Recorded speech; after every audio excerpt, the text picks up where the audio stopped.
Hey friends, Bobby Haaby here with the Behold the Lamb 28-day challenge. How are you doing? Beholding the Lamb every day. That's what God said. He said, there's so much darkness in the world and everybody's beholding that because it's everywhere. But who is beholding the Lamb? And this 28-day challenge is to retrain the narrative and the neural pathways inside of our mind to look for ways to behold what God's doing, not what he's not doing, not what the world's doing, but who is beholding the Lamb was the question that God asked me. And so every day I get on here at 11 and I model for you how I am beholding the Lamb and just share glory stories. And then you get on and you post in the comments how you're beholding the Lamb. God's speaking to us every day if we just care to look in movies, in conversations, in different ways. Today, for me, this one's completely unique. Wait till you hear the story. It's amazing. But God is speaking to us and we're beholding him in all kinds of diverse ways. And the more that I do this, the more uniquely I feel God's presence on my life, the more that I'm intentional about looking for the ways that I'm beholding him or looking for the ways that he's speaking to me. How about you? Um, all the way from March 4th, leading up to Resurrection Day, we're doing this, we're beholding the Lamb, and we're putting in our glory stories. As I mentioned, wait till you hear how the Lord revealed himself to me this morning.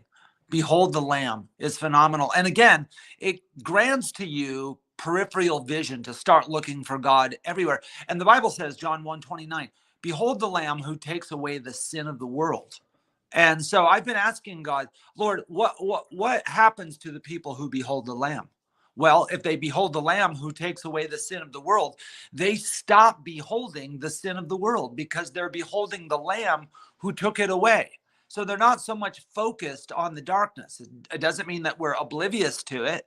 It just means it's not our focus. It's not our passion. More than that, we're beholding what God's doing. We're beholding the Lamb.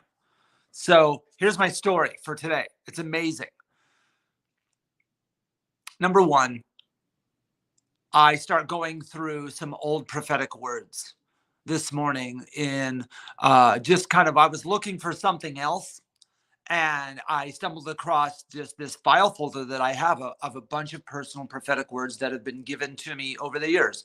You know, you've got a journal, you've got places that you've kept these prophetic words. That's what's great about your cell phone is anytime anybody's got a word of encouragement for you, you just go hold on and you find that recording app and you record it and put it in your phone so that you can check it out later.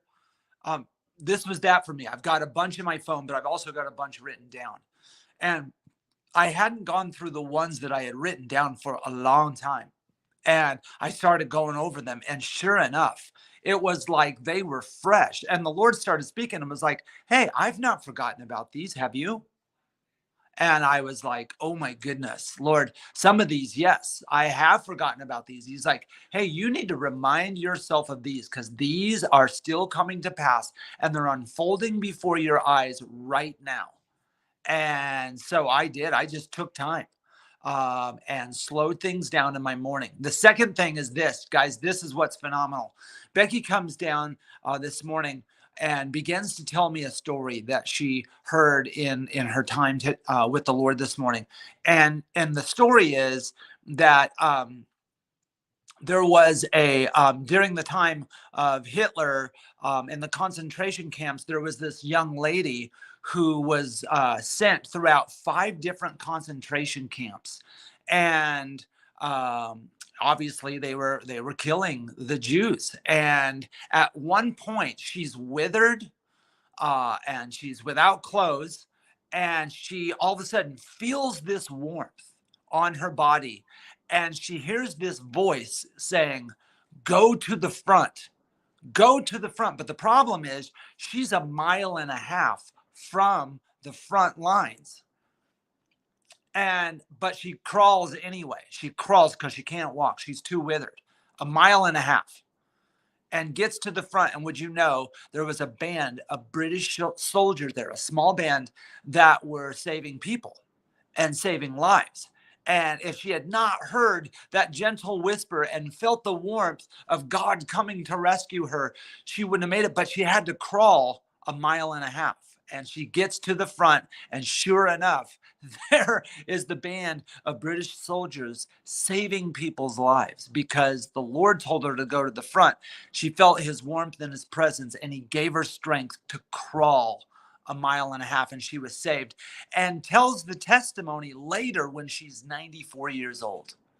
I mean, phenomenal. She actually gets to meet later when she's 94, one of the British soldiers that were sent to save the few people that were saved that day. She actually gets to meet him. He's 93, she's 94, and it was a phenomenal meeting. I felt the Lord in that story, just the faithfulness of God to whisper to us, to say, hey, I know it's hard. I know you're crawling across obstacles. Remember, she was not clothed. I know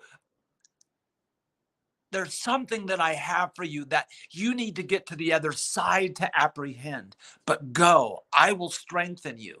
And just in that story, the faithfulness and the goodness of God, and she gets saved out of all the people who didn't make it. I mean, you guys know the stories. Just, wow, talk about grab your heart as to the faithfulness. How many times has the Lord spoken to you in unorthodox ways and just said, go, crawl to the front, you keep going? You know, when your body tells you you're done, the doctors say you still have 40% left, actually. God supernaturally strengthens you to do what he's called you to do in this season of your life. Be blessed today as you behold the Lamb in amazing ways, and maybe unorthodox ways, through a story, through a movie, through the word, through encounters with God. Here's a couple for me today. And I bless you today to behold the Lamb. Come on, I want to hear your comments.